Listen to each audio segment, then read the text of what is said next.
Hello and welcome to Healthy Living. I'm Jacqueline Lapine, Communications Director for the Department of Health and Senior Services. It's that time of year where the parties never seem to end. Food has always been an important part of gatherings, whether it be a Christmas family dinner, a holiday office lunch, or even a Super Bowl party. Nothing brings people together quite like food. And we want to make sure that people know the proper steps to take to ensure that they celebrate safely. I'm joined today by Food Safety Specialist Mary Glassburner. Mary, welcome. Thank you for joining us. Well, we have some things that we want to go through and demonstrate real quickly so we can ensure everyone has a healthy and safe holiday season when celebrating and cooking for their friends and family. First, we start off with cleaning, obviously cleaning our hands. What's the best way to clean before we start preparing the food? Anytime you come into the kitchen, you want to wash your hands and wash them thoroughly. What we want to make sure that people understand is that you wash thoroughly for about 15 to 20 seconds with warm soapy water. And then rather than using a cloth towel, use paper towels if they're available. That way those can be destroyed. Great. Tell me a little bit about then cleaning our cutting boards and cleaning up after we've prepared the food. All surfaces before you place food on them should be cleaned and with soapy water.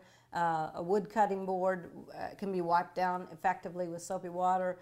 Smaller cutting boards can actually go into the dishwasher or even into the sink with warm soapy water, rinse well, and then use a very mild solution of bleach water. And the best formula for making that solution of bleach water is 1 ounce of bleach to 1 gallon of water. And that makes just the right amount to kill any bacteria that we might be concerned with. Well, I know we want to keep our foods separate. Tell me a little bit about keeping our foods separate so there's no cross-contamination. Obvious that we want to keep the meat separate from the ready-to-eat foods. These foods may not have any other cooking to kill any bacteria, so we want to make sure we separate and keep them separate. Same way with your utensils. You never want to use the same utensil for cutting your ready-to-eat foods and as you do for cutting your raw meats. So we're going to thaw our meats before we prepare them for our holiday meal. Tell me a little bit about that, the thawing process in preparing. Okay, whether it's chicken planks such as this or whether it's a whole turkey or a whole chicken and we're trying to thaw the product, it's always best to thaw it in the refrigerator, not out on the counter, because we don't want the outside surfaces to be warmer than the inside. That if there's organisms, if there's bacteria on the surface, that allows those time to grow, and that's what we want to prevent.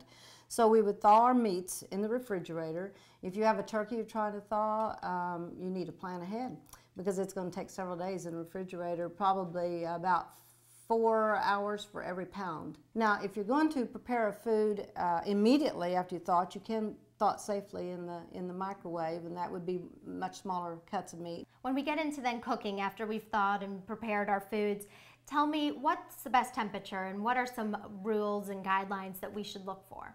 Anymore, most turkeys have the little pop-up thermometer that comes out, but still you need to make sure that you do check the temperature with an accurate thermometer.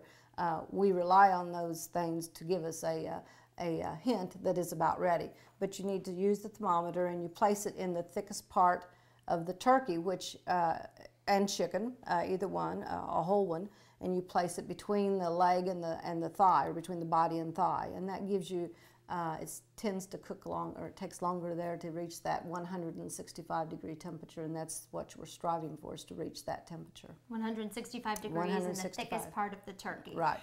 Well, we heat our foods to a proper temperature and they're ready to serve. What are some guidelines for leaving it out? A general rule of thumb is 2 hours, and that's from the time you move it from the heat and you put it in a dish, a serving dish, and all during the time you serve it and it sets out, and then putting it away. So a full 2 hours. Tell me a little bit about leftovers and heating those up. Of course, our holiday meals, one of the best parts is those turkey sandwiches perhaps the next day. What should people know about reheating leftovers, cold or hot? Well, after the 2 hours is expired and you're ready to cool your foods into the refrigerator and move them for safe cold storage, a large piece of meat such as a turkey or a large roast or a ham should be cut into smaller portions. And of course turkey, it's pretty easy to debone. So you debone that and place it into a shallow dish, so, similar to this, not only about 4 inches deep, and that way it will cool very rapidly. Same thing with any of your casseroles. Most casseroles are in a shallow dish anyway, and once the 2 hours is expired, then you cover them and move them into the refrigerator to cool. Great. And tell me a little bit about buffets and serving perhaps on a dish such as this. This chafing dish is really nice and handy for serving, and because it will keep hot foods hot, and that's what we're after, is to keep hot foods hot. Best temperature is 135 degrees or warmer for hot foods. Cold foods are a little bit different. Oftentimes we'll just put cold foods that are dairy, for instance a cheese of some type or egg of some kind.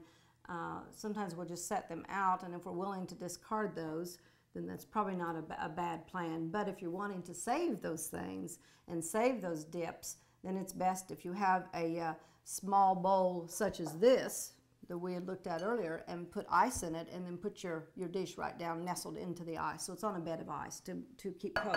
It also keeps it, keeps the quality of the food a little bit better. It keeps it cold. General rule of thumb is if it's supposed to be hot, then you need to maintain it hot. If it's supposed to be cold, you maintain it cold. Great. Well, I thank you so much, Mary, for joining us today. Some really important tips. We, of course, want people to remember the good memories of the holiday season and not the foodborne illness that could have been easily prevented. So we invite you to visit our website, dhss.mo.gov,